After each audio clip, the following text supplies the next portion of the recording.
People believed humans were ancient myth. Then we came to wage war. The Galactic Assembly had ruled the stars for 12,000 years. 743 different species worked together under one government. They had laws that protected the weak. They had armies that kept the peace. They had technology that could build worlds or destroy them. And they had archives that held every piece of knowledge ever discovered. In those archives, buried deep in the restricted sections, there were stories about a species called humans. These stories were old, very old. They came from dozens of different civilizations that had never met each other, yet they all told the same tale. A bipedal species from a small blue planet, soft skin, no natural weapons, no claws, no fangs, no armor, just 2 arms, 2 legs, and a brain that refused to accept defeat. The stories said humans were monsters, not because they were strong or fast or dangerous, but because they never stopped. They never gave up. They never accepted that they had lost. You could hurt them and they would get back up. You could kill their friends and they would come back with more. You could burn their homes and they would build new ones on the ashes. You could do everything in your power to destroy them and they would simply refuse to be destroyed. Most scholars in the Galactic Assembly believed these stories were myths, fairy tales told to scare children, warnings invented by ancient species to explain why they had failed to conquer certain regions of space. No species could possibly be as stubborn as the legends claimed. No species could survive the things humans supposedly survived. High Archivist had spent 300 years of his life proving that humans were not real. He had written 17 books on the subject. He had given hundreds of lectures to universities across the galaxy. He was considered the leading expert on the mythology of extinct and imaginary species. He was sitting in his office on Prime when the first reports came in. Reports that would prove everything he believed was wrong. Was a species known for their long lives and their love of knowledge. His skin was and wrinkled. His eyes were large and yellow, and his 4-fingered hands were stained with the ink of 1,000 documents. He had been reviewing shipping manifests when his communication console began to flash red. Red meant emergency. Red meant something terrible had happened somewhere in the galaxy. Press the button to receive the transmission. The face of it appeared on his screen, were tall, thin creatures with blue skin and 4 hearts. This particular looked absolutely terrified. "High Archivist," the said, his voice shaking. "My name is. I am stationed at Observation Post 17 in the Outer Rim. I need to report something impossible." Leaned forward. "What is it?" "Humans, real humans. They just appeared out of nowhere with a fleet of warships. They are attacking the..." Felt his heart stop, all 3 of them at the same time. "That is impossible," he said slowly. "Humans are a myth, they do not exist." "I am looking at them right now," replied. 67 ships, bipedal crew members. They match every description in the ancient texts, and they are angry, High Archivist, very, very angry." Sat back in his chair. His mind was racing. 300 years of research, 17 books, hundreds of lectures, all of it was about to become worthless. "Tell me everything," he said. The story that told him was both simple and horrifying. 47 days earlier, a harvesting fleet had discovered a colony on a planet in the Outer Rim. The planet was not registered with the Galactic Assembly. The species living there was not recognized as sentient. According to galactic law, this meant they could do whatever they wanted with them. They were a species that survived by harvesting resources from unregistered worlds. This included biological resources. In simple terms, they ate other species. They considered it their right. If a species was not advanced enough to join the Galactic Assembly, then that species was food. The colony they found had 12,000 inhabitants, men, women, and children. They lived in simple buildings. They grew crops. They raised animals. They had technology, but it was primitive compared to galactic standards. They had not asked questions. They had simply landed their ships and begun collecting. By the time they left, the colony was empty. 12,316 people had been taken, processed, harvested.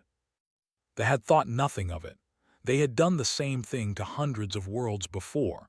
It was just business. But this time was different. This time, the colony had sent a distress signal before it was destroyed, and that signal had reached ears that they did not know existed. 47 days later, a fleet appeared in space. 67 ships of unknown design. They did not match any registered civilization. They did not respond to standard hails. They simply appeared and began transmitting on every frequency.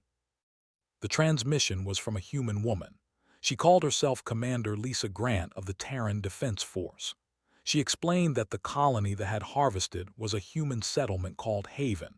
She explained that humans were very real and that they had been hiding in the shadows of the galaxy for 47 years. She explained that they had watched the Galactic Assembly from afar, learning their technology, studying their weaknesses. And she explained that they were here for revenge. "You have 1 hour to surrender," she had said. "If you do not, we will show you why the rest of the galaxy turned us into a myth." Listen to describe the transmission in detail. He asked questions. He requested recordings. He analyzed every piece of data he could get his hands on.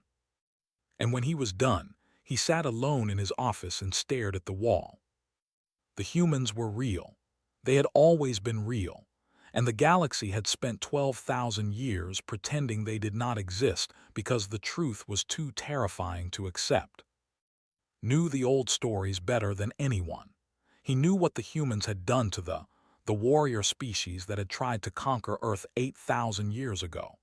He knew about the 600 years of war that had ended with the begging for peace. He knew about the other species that had made the same mistake, the civilizations that had tried to destroy humanity and had been destroyed themselves. The humans did not win because they were stronger. They did not win because they had better technology. They won because they refused to lose. They adapted. They evolved. They learned from every defeat and came back stronger. They turned their enemies' weapons against them. They fought with a desperation and fury that no other species could match. And now they were back, and they were angry. Reached for his communication console. He needed to warn someone. He needed to tell the assembly what was happening. He needed to make sure that no one did anything stupid. But even as he began typing, he knew it was already too late. They would not surrender. They were too proud, too arrogant, too convinced of their own superiority. They would fight. And they would lose. Commander Lisa Grant stood on the bridge of the Starship Resolute and watched the countdown timer reach 0. 1 hour. She had given the 1 hour to surrender. They had not taken the offer. She was not surprised. Lisa was 43 years old. She had brown skin, dark hair cut short, and eyes that had seen too much death. She had been born on Earth in a city called Chicago, but she had spent most of her life in space. Her father had been a soldier. Her mother had been an engineer. Her brother had died in a training accident when he was 22.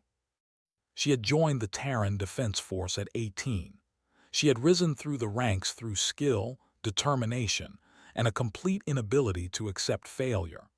She was now the commander of the First Fleet, the most powerful military force humanity had ever built. And she was about to use it. "Status report," she said, her voice calm and steady. Lieutenant Daniel looked up from his console.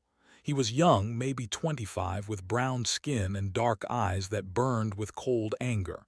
His family had been on Haven, his parents, his sister, his niece. "All ships reporting ready, Commander. They have formed a defensive formation around their staging ground. 212 ships. Most of them are harvesters with minimal weapons. About 40 are actual warships. And the observation posts. 17 species are watching. They have front row seats to whatever happens next." Lisa nodded slowly. Good. She wanted witnesses. She wanted the entire galaxy to see what happened when someone hurt humanity. "Open a channel to the fleet," she said. All ships. Pressed a button. Channel open, Commander. Lisa took a deep breath. This was the moment she had trained for her entire life. The moment every human had been preparing for since the quiet exodus, when Earth's governments had decided to hide from the galaxy and grow in secret. "This is Commander Grant," she said. 47 days ago, the murdered 12,000 of our people, men, women, and children. They did this because they believed we were not real. They believed they could do whatever they wanted to us because no one would stop them. She paused, letting her words sink in. Today we prove them wrong. Today we show the galaxy that humanity is not a myth. We are not a legend. We are not a story told to scare children. We are real. We are here. And we are very, very angry. She could hear the response from the other ships. Not words, but feelings, determination, fury, a burning need for justice. "Remember Haven," she continued. "Remember the people who died there. Remember their names, their faces, their dreams. And then show the what happens when you attack the human race." She turned to execute Operation Resurrection. The Terran fleet moved forward. Commander Knox watched the human ships approach with something close to amusement. He was old for nearly 400 years, and he had fought in dozens of campaigns. He had crushed rebellions on 100 worlds. He had harvested populations that numbered in the millions. These humans, whoever they were, did not scare him. Their ships were small. Their technology was primitive. His sensors showed that they had basic shields, basic weapons, basic everything. They were outnumbered more than 3-1. They were by an even larger margin. This would not be a battle, it would be a slaughter. "All ships prepare to engage," Knox ordered.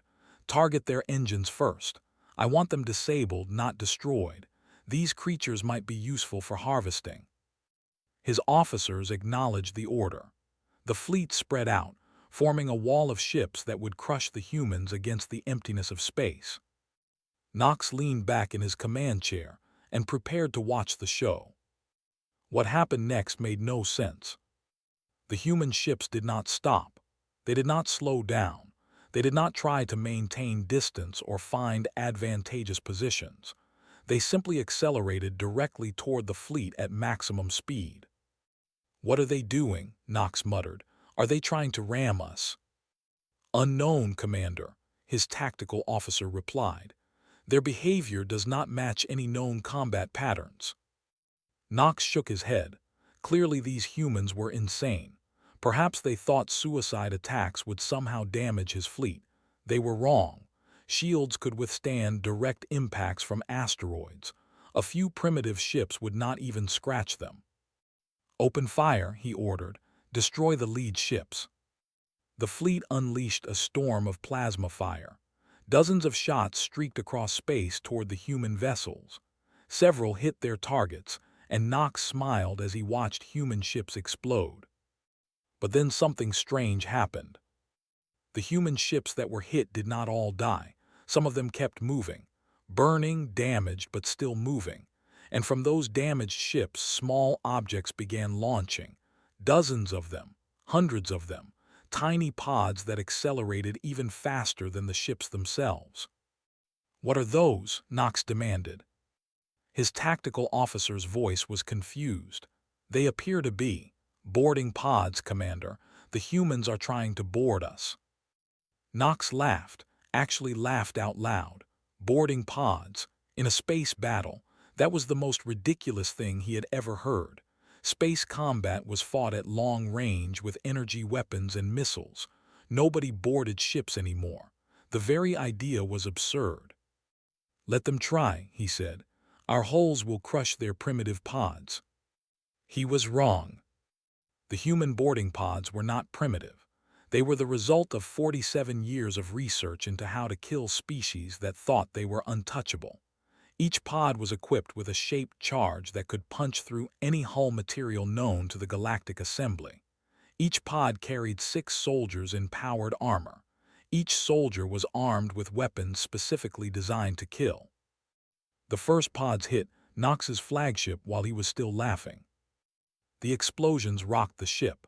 Alarms began screaming. Damage reports flooded in from every section. "Hull breach on Deck 7, someone shouted.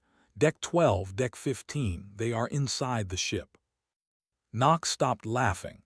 He tried to give orders, but the situation was changing too fast. More pods were hitting his ship, more explosions, more breaches, and then the reports changed from damage to casualties. "They are killing everyone. Our security forces cannot stop them. They are too fast, too strong, they do not stop moving." Knox stared at his tactical display. All across the fleet the same thing was happening. Human boarding pods were penetrating ships, and human soldiers were slaughtering everyone they found. The crews were not fighters. They were technicians, pilots, administrators. They had never faced an enemy that got close enough to touch. And the humans were getting very, very close. "Pull back," Knox screamed. "All ships pull back, get distance from them." But it was too late. The human ships had closed the gap. They were now flying alongside the vessels, launching more and more boarding pods. Trying to retreat only made things worse, because the humans were faster, more maneuverable, more aggressive. And then the human ships began doing something else. They began broadcasting audio from inside the boarded vessels. The sounds of combat, the screams of dying, the voices of human soldiers calling out targets and confirming kills. It was psychological warfare. The humans wanted to hear their comrades dying. They wanted them to understand what was coming for them. Knox had never felt fear before. Not real fear. Not the kind of fear that made your blood run cold and your thoughts scatter. He felt it now. "Commander," his tactical officer shouted, "the humans have taken control of 6 of our ships. They are turning our own weapons against us." The situation had gone from bad to impossible in less than 30 minutes.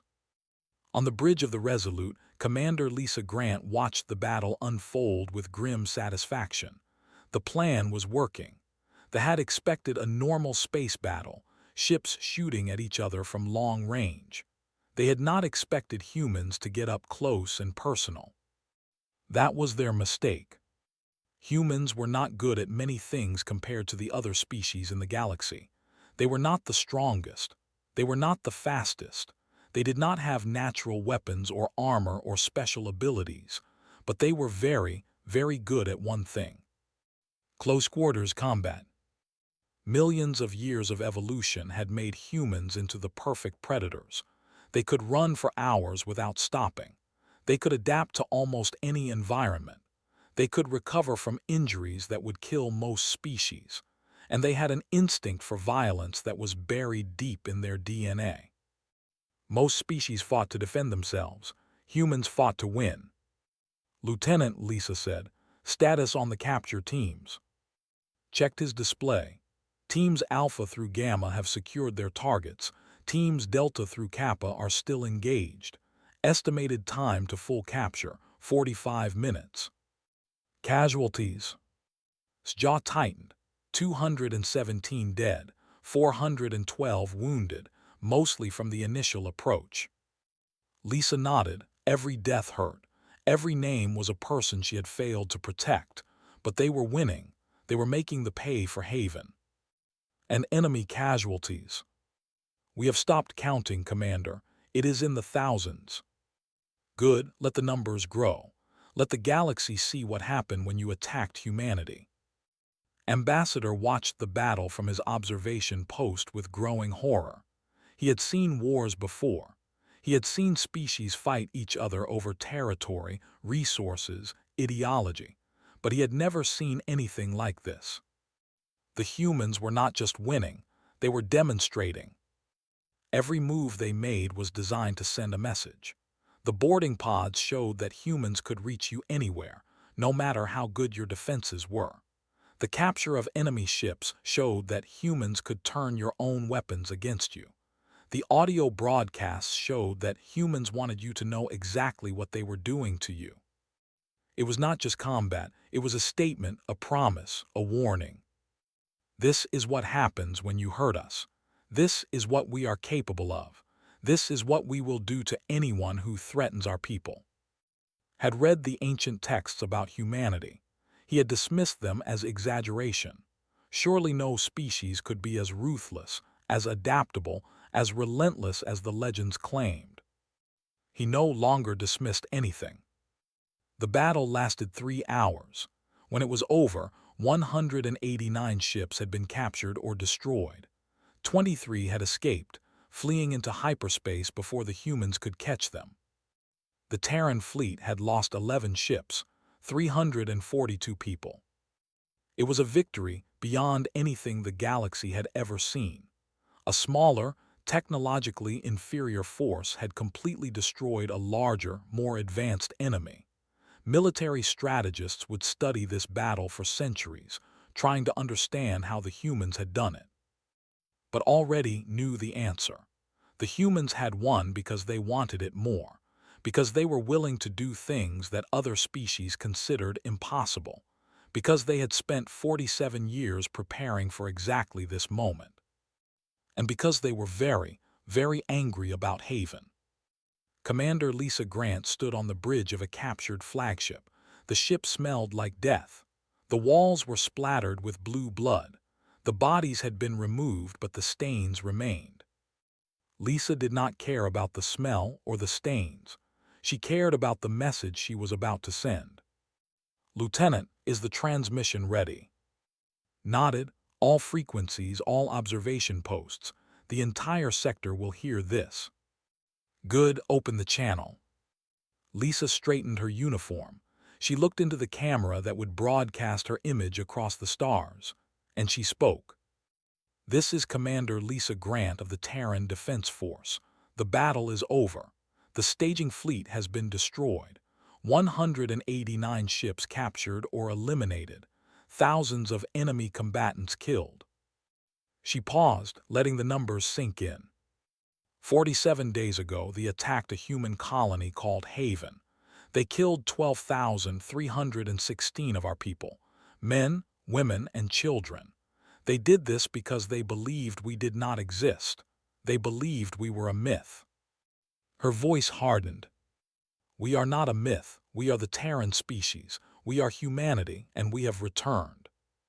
She looked directly into the camera, her eyes burning with cold fire.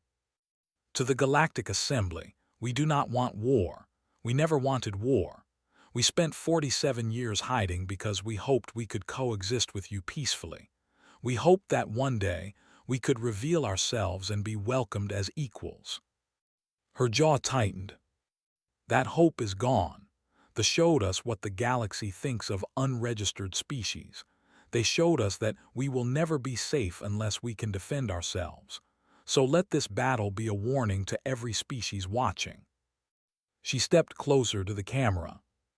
"If you leave us alone, we will leave you alone. We will trade with you. We will share knowledge with you. We will be good neighbors." Her voice dropped to a near whisper, but the words carried across the void. "But if you attack us, if you threaten our homes, if you harm our families, we will come for you. We will find you wherever you hide. We will hunt you across the galaxy if we have to. And we will not stop until every single one of you has paid for what you did." She straightened up. "Humanity remembers. Humanity always remembers, and humanity never forgives." The transmission ended. Across the galaxy, 17 observation posts relayed the message to their governments. Within hours, every major civilization knew what had happened. Within days, the story had spread to every corner of known space. The humans were real. They had been hiding for nearly 50 years, and they had just annihilated a fleet. The galaxy would never be the same. High Archivist received the battle reports and watched the commander's transmission in his office on Prime. When it was over, he sat in silence for a long time. 300 years. He had spent 300 years trying to prove that humans were a myth. He had built his entire career on the idea that they did not exist, and now that career was in ruins. But that was not what bothered him most. What bothered him was the look in Commander Grant's eyes, the absolute certainty, the complete lack of doubt or fear. She had meant every word.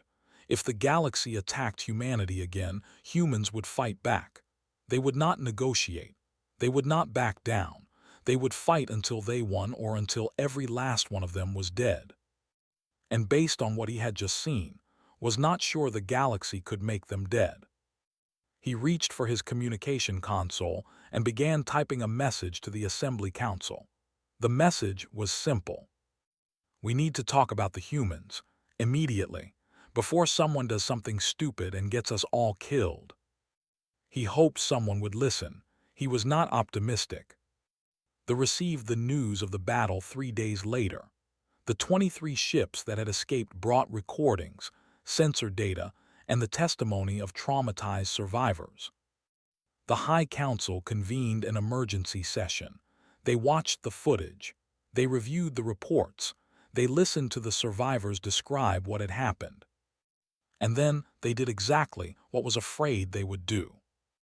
"This is an outrage," High Counselor bellowed.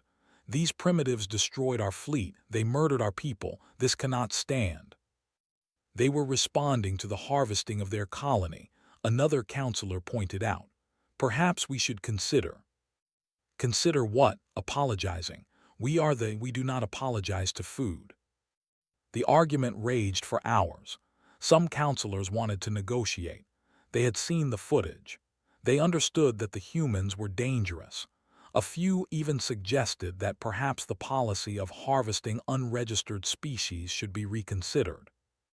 But most of the council was driven by pride and anger. They were one of the oldest civilizations in the galaxy. They had existed for 15,000 years. They had conquered dozens of worlds. They would not be humiliated by a species that had only discovered space travel a few centuries ago.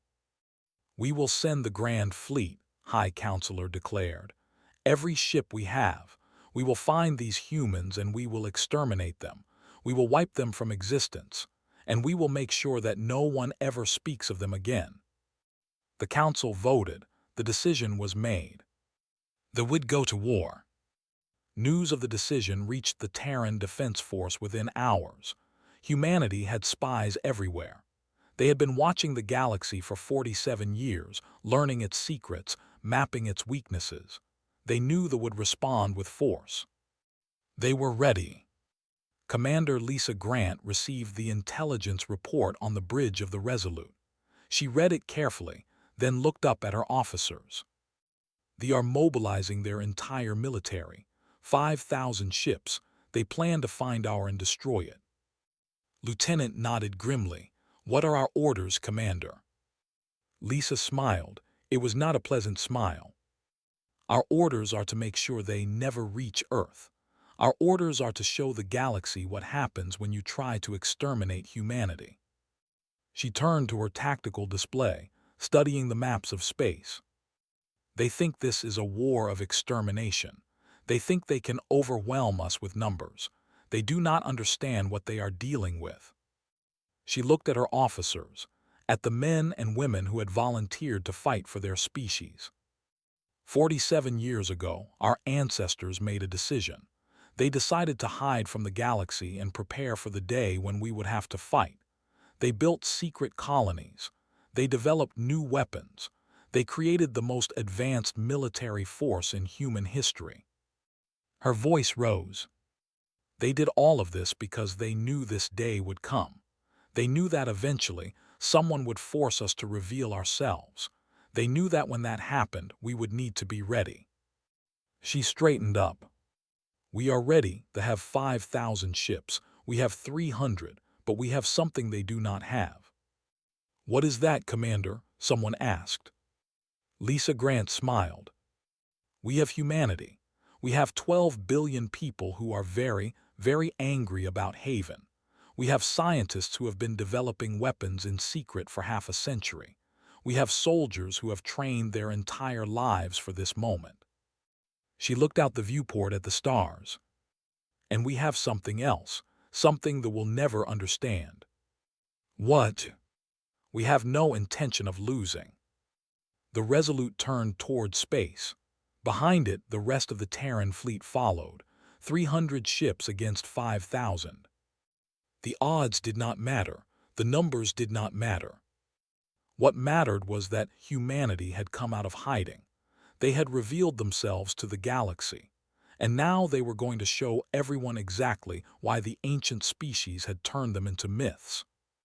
Because the truth about humans was simple. They were not the strongest. They were not the fastest. They were not the most advanced. But they were the most stubborn, the most adaptable, the most unwilling to accept defeat. And when someone hurt them, when someone threatened their families, when someone tried to destroy them, they became monsters.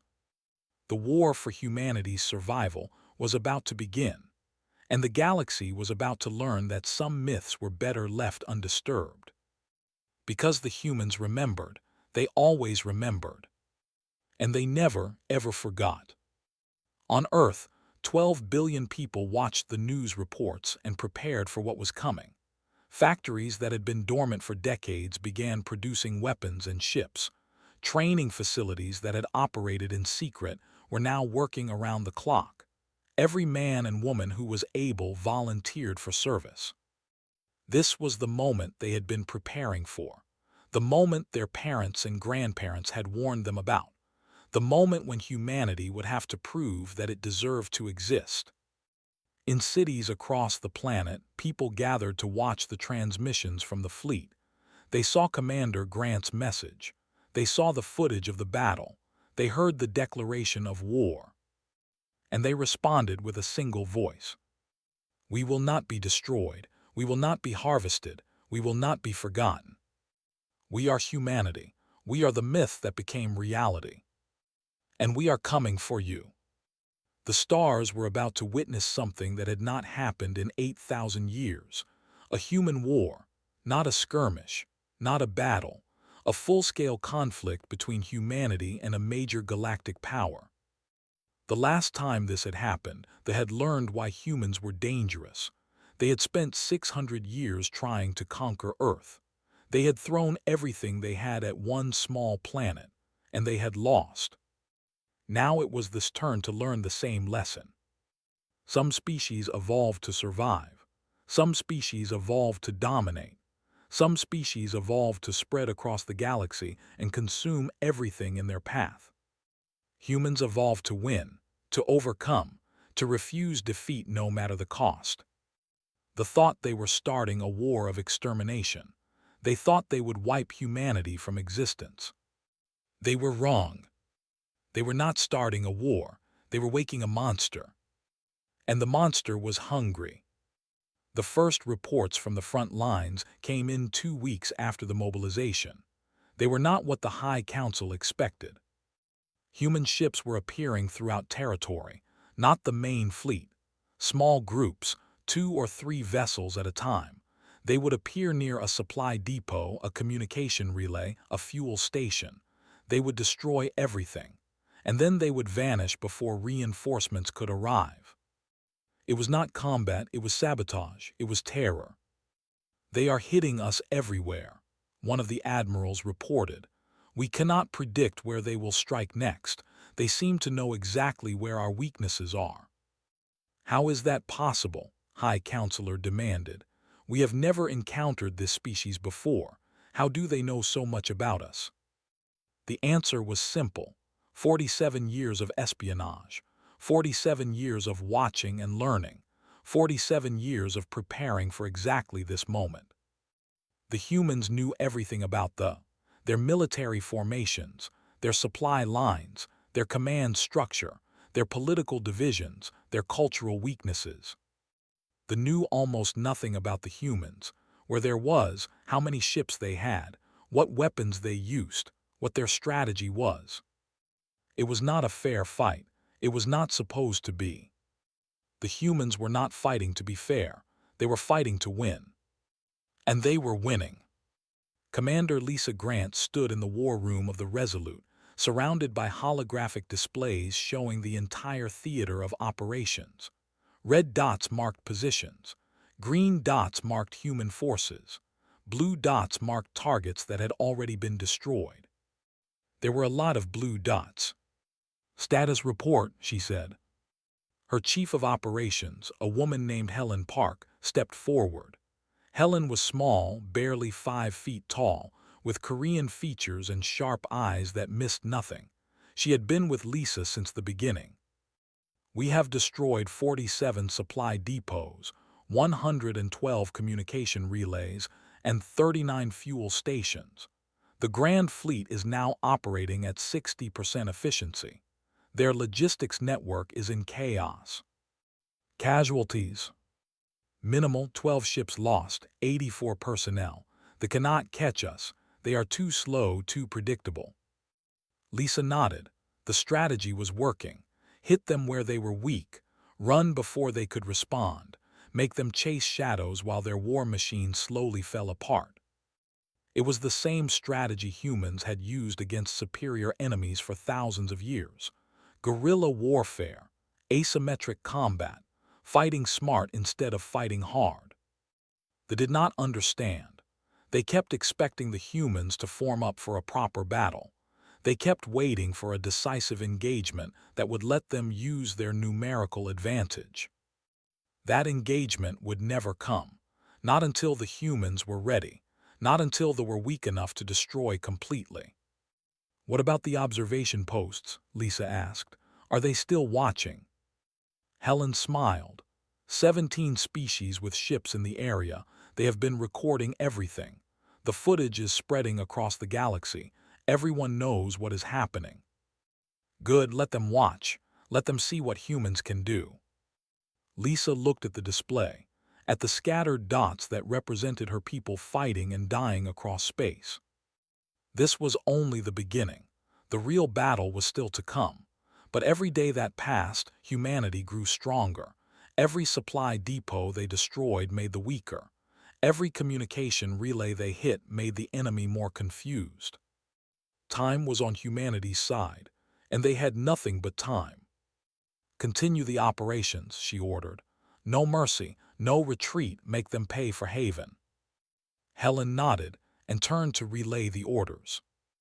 Lisa watched her go, then looked back at the display. Somewhere out there, 12,000 ghosts were watching, the people of Haven, the men, women, and children who had been harvested because the thought humans were not real. They were real now. They were very, very real. And they were going to make the pay. In the archives of Prime, High Archivist continued his research. He had abandoned his old work, his attempts to prove that humans were myths. Now he was studying everything he could find about humanity's past. The records were scattered and fragmentary. Most species that had encountered humans had tried to erase the memory, but bits and pieces remained: stories, legends, warnings. One fragment stood out, a message from a commander written near the end of their 600-year war with Earth. "We cannot defeat them. Every time we think we have won, they come back. We kill their leaders and new leaders rise. We destroy their cities and they build new ones. We take their weapons and they make better weapons. They are not fighting for territory or resources. They are fighting because they refuse to die. They are fighting because giving up is not in their nature. How do you defeat an enemy that does not know how to surrender?" Read those words again and again. He thought about the battle he had witnessed. He thought about the guerrilla campaign the humans were waging across space. And he understood. They were not going to win this war. They had superior numbers. They had superior technology. But they did not have the one thing that mattered most. They did not have the human spirit. They fought for conquest, for power, for resources. Humans fought for survival, for revenge, for the 12,316 people who had died on Haven. There was no comparison. The humans would never stop. They would never give up. They would keep fighting until they won or until every last one of them was dead. And was beginning to think that they were not going to die. He began writing a new book, not about mythology, about reality, about the species that had been forgotten by the galaxy and had come back to remind everyone why they should have been remembered. He called it The Return of Humanity, a warning for the galaxy. He hoped someone would read it before it was too late. The war continued. Weeks turned into months. The humans kept striking, kept running, kept destroying everything they could reach. The Grand Fleet kept chasing shadows, kept arriving too late, kept watching their logistics network collapse. And slowly, the tide began to turn. The first major battle happened 4 months after the war began. The humans had finally gathered their full strength. 300 ships against the remaining 3,000 of the Grand Fleet. It was still 10 to 1, but they were tired, disorganized, running low on supplies. The humans were fresh, coordinated, and very, very motivated. Commander Lisa Grant looked at her fleet and smiled. 4 months of hit-and-run tactics, 4 months of weakening the enemy, 4 months of preparing for this moment. All ships, she said. This is it. Today we show the galaxy that humanity is not a myth. Today we show them what happens when you attack our people. She paused. Remember Haven, remember the 12,000, and show no mercy. The Terran fleet advanced. The battle that followed would be studied for centuries. Military historians would analyze every move, every tactic, every decision. They would try to understand how a fleet of 300 ships could defeat an enemy 10 times their size. The answer was simple. The humans did not fight like anyone else. They did not follow the rules of space combat. They did not maintain distance or formation or any of the things that every other species did. They got close. They boarded. They captured enemy ships and turned them against their own fleet. They fought with a ferocity and desperation that they had never seen. And when it was over, the Grand Fleet no longer existed. 2,000 ships destroyed, 800 captured, 200 escaped to tell the tale. Humanity had lost 93 ships, 7,241 people. Every death was a tragedy, every name was remembered, but humanity had won. They had proven to the galaxy that they could not be destroyed. High Counselor received the news on his. He read the reports. He watched the footage. And then he did something that no had done in 15,000 years. He surrendered. The war was over. Humanity had won. But for Commander Lisa Grant, the victory was hollow. She stood on the bridge of the Resolute, looking at the debris field that had once been the fleet. 7,000 of her people were dead. Thousands more were wounded. And it had all started because they had refused to believe that humans were real. "Lieutenant," she said quietly, "transmit our terms to the—" "What terms, Commander?" Lisa thought about Haven, about the 12,000 people who had been harvested, about the children who had been eaten by creatures that considered them non-sentient. Full surrender, recognition of human sovereignty, reparations for Haven, and the leaders who ordered the harvesting will be handed over to face human justice. Nodded, and if they refuse? Lisa looked at him with cold eyes. They will not refuse. They have seen what we can do. They know what will happen if they try to fight again. She turned back to the viewport. Send the message. Tell them humanity is willing to accept their surrender. Tell them this war is over. She paused. And tell them that if they ever attack our people again, we will not be so merciful. The message was sent, the accepted within hours. The war between humanity and them was over, but the galaxy would never be the same. Because now everyone knew the truth. Humans were not a myth. They were not a legend. They were not a story told to scare children. They were real, they were dangerous, and they were here to stay. The myth had become reality. And the reality was terrifying.